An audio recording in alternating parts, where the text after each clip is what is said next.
નમસ્કાર મિત્રો, શરૂઆત કરતા પહેલા એક મહત્વની વાત. આજે જે વાર્તા તમે સાંભળવા જઈ રહ્યા છો તે એક કાલ્પનિક કથા છે. આ વાર્તામાં દર્શાવેલા નામ, પાત્ર અને સ્થળ અને ઘટનાઓ માત્ર મનોરંજન માટે રચવામાં આવ્યા છે. તેનો કોઈ પણ જીવતા કે અવસાન પામેલા વ્યક્તિ, સંસ્થા કે સ્થળ સાથે કોઈ સંબંધ નથી. અને જો કોઈ સમાનતા જણાય તો તે માત્ર એક સંયોગ છે. આ વાર્તાનો હેતુ માત્ર મનોરંજન છે. અમે કોઈ પણ પ્રકારની ગેરકાયદેસર કે અયોગ્ય વર્તનને પ્રોત્સાહિત કરતા નથી. તો ચાલો હવે શરૂ કરીએ આજની વાર્તા. મિત્રો, મારા પતિના નિધન પછી મેં એક કોન્ટ્રાક્ટર પાસે રસ્તાના કિનારે ઝાડ લગાડવાનું કામ શરૂ કર્યું. એ કોન્ટ્રાક્ટરનું એટલે કે રમેશ સાથે મારી સારી ઓળખાણ થઈ ગઈ. એક દિવસ તે મારા ઘરે આવ્યો. મેં તેની માટે ચા બનાવી.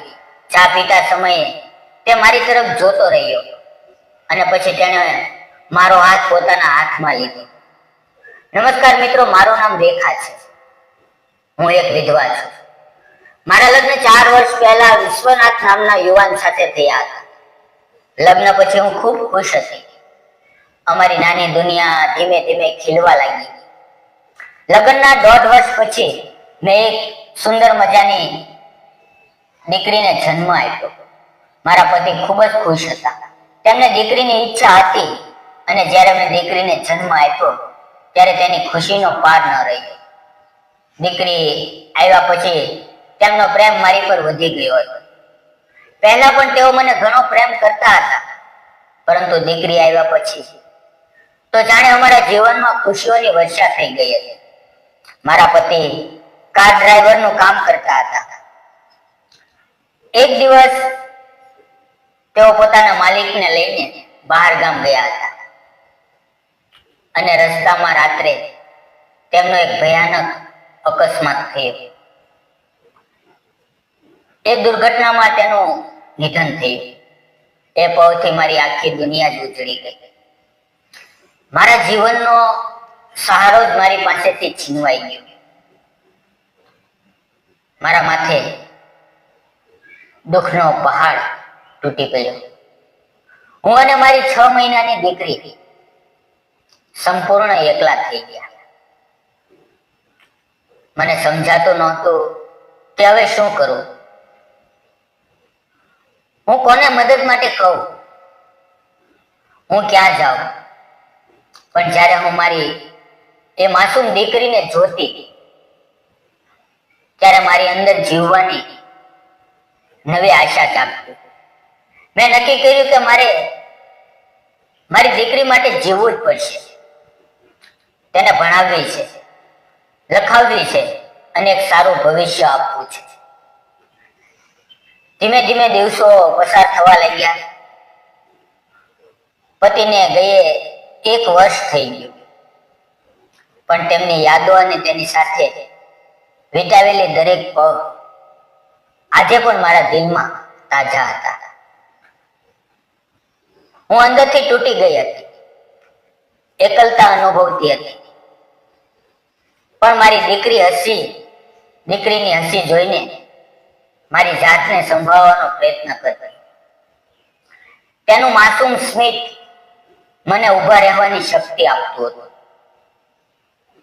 મારી એક સહેલી હતી. તેણે એક દિવસ મને કહ્યું,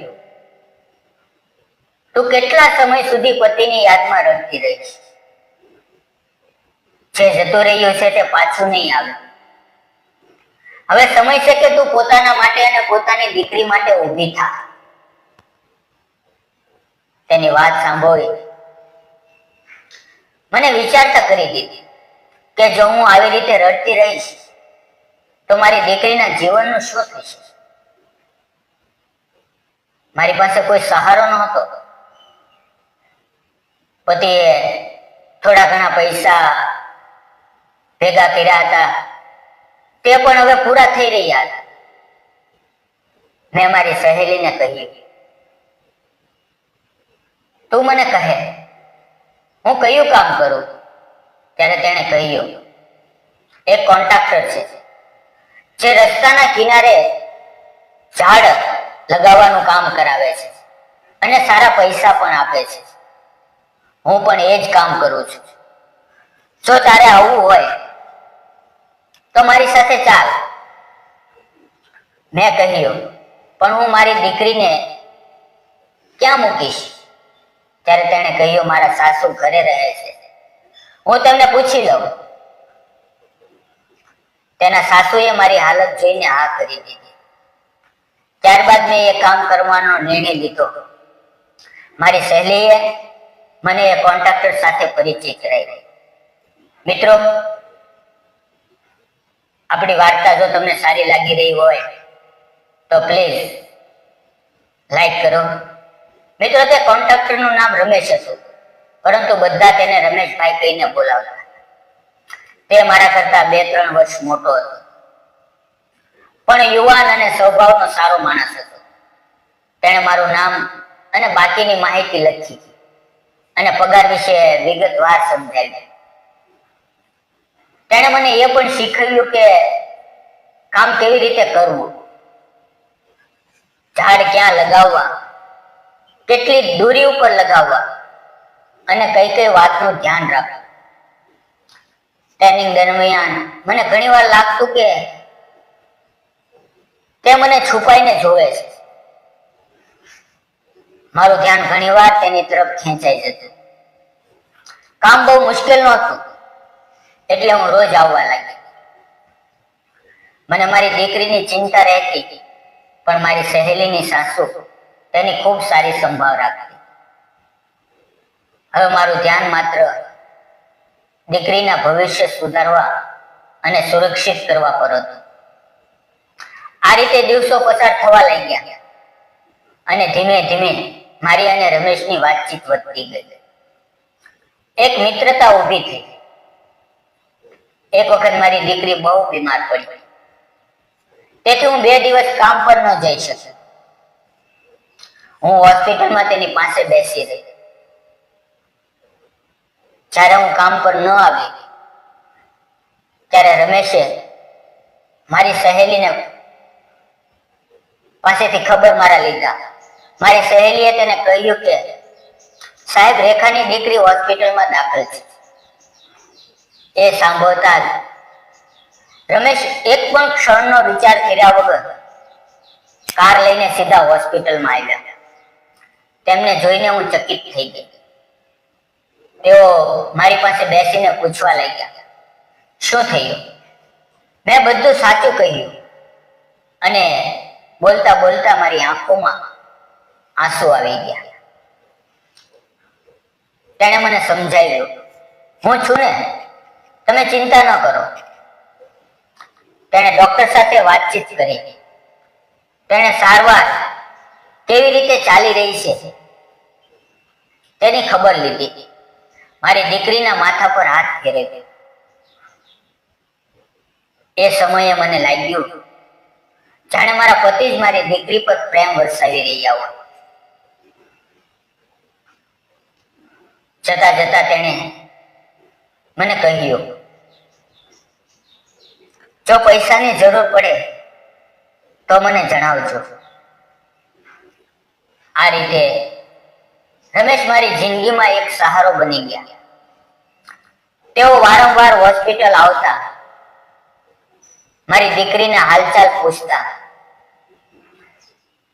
એક દિવસ તો સીધા પૈસા મારી સામે મૂકીને કહ્યું, તમે મને પોતાનો સમજીને લઈ લ્યો. જો વધુ જરૂર પડે તો વધુ માંગજો. તેની દયા અને ઉદારતા જોઈને હું આંસુને રોકી શકી નહીં. ધીમે ધીમે મારી દીકરીની તબિયત સુધરવા લાગી. ડોક્ટરે રજા આપી ત્યારે રમેશ પોતે કાર લઈને આવ્યા. હોસ્પિટલનું બાકીનું બિલ ભરી દીધું અને અમને ઘરે મૂકવા આવ્યા. ઘરે આવી મેં તેના માટે ચા પીવા માટે રોક્યા, પણ તે કહેવા લાગ્યા, મારે કામ છે, હું પછી આવીશ.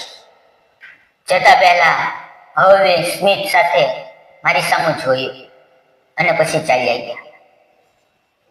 હવે હું ફરીથી કામ પર જવા લાગી, પણ મન વારંવાર રમેશ તરફ ખેંચાતા. તેમની દરેક હરકતમાં માનવતા હતી, તેની વાતોમાં પોતાનાપણું એટલે કે અપનાપણું હતું. એક દિવસ ભારે વરસાદ થયો, બધા કામદારો ઘરે ચાલ્યા ગયા. હું એકલી ભીંજાતી હતી. ત્યારે રમેશ કાર લઈને આવ્યા અને મને ઘરે પહોંચાડી. મેં તેમને જીદ કરીને ચા માટે બેસવાનું કહ્યું. હું ભીના કપડા બદલીને રસોડામાં ચા બનાવતી હતી ત્યારે મારી દીકરીને બાજુમાંથી લઈને આવી. મેં મારી દીકરીને રમેશ પાસે બેસાડી. જ્યારે ચા લઈને બહાર આવી ત્યારે જોયું કે રમેશ મારી દીકરીને વાર્તા સંભળાવી રહ્યા છે. તેની સાથે પ્રેમથી રમતા હતા. એ દ્રશ્ય જોઈને મારી આંખોમાં આંસુ આવી ગયા. અમે સાથે ચા પીતા હતા ત્યારે મેં ધીમેથી પૂછ્યું, સાહેબ, તમે મારી અને મારી દીકરીની આટલી બધી ચિંતા કેમ કરો છો? તે થોડો સમય મૌન રહીને કહ્યું, 5 વર્ષ પહેલા મારા લગ્ન થયા હતા. મારી પત્ની ખૂબ સમજદાર હતી. તારી જેમ અમારે પણ એક દીકરી હતી, પણ મારી પત્ની બીમાર પડીને ચાલી ગઈ અને થોડા જ મહિનામાં દીકરી પણ મને છોડીને ચાલી ગઈ. હું એકલો થઈ ગયો. હવે તારી અંદર મને મારી પત્ની દેખાય છે અને તારી દીકરીમાં મારી ગુમાવેલી દીકરીની મને ઝલક દેખાય છે. તેણે મારો હાથ પકડીને કહ્યું, મારા મનમાં તારા માટે આદર છે, પ્રેમ છે. શું તું મારી સાથે લગ્ન કરીશ? હું તારી દીકરીને મારી દીકરીની જેમ ઉછેરીશ. ત્યારે હું મારી લાગણીઓને રોકી શકી નહીં. મેં તેમની આંખોમાં જોઈને કહ્યું, મારે તમારો પ્રેમ અને તમારો સાથ બંને જોઈએ છે. અંતે અમે બંનેએ લગ્ન કરી લીધા. હવે મારી દીકરીને એક સંવેદનશીલ અને સ્નેહાળ પિતા મળી ગયા અને મને એક સાથ આપનારો પતિ. અમારું નાનું ઘર હવે ખુશી અને સંતોષથી ભરાયેલું છે. હું, મારી દીકરી અને રમેશ, અમારી નાની દુનિયા હવે ખૂબ સુંદર બની ગઈ છે. મિત્રો, તમને શું લાગે છે? મેં અને રમેશે જે નિર્ણય લીધો એ સાચો હતો કે ખોટો?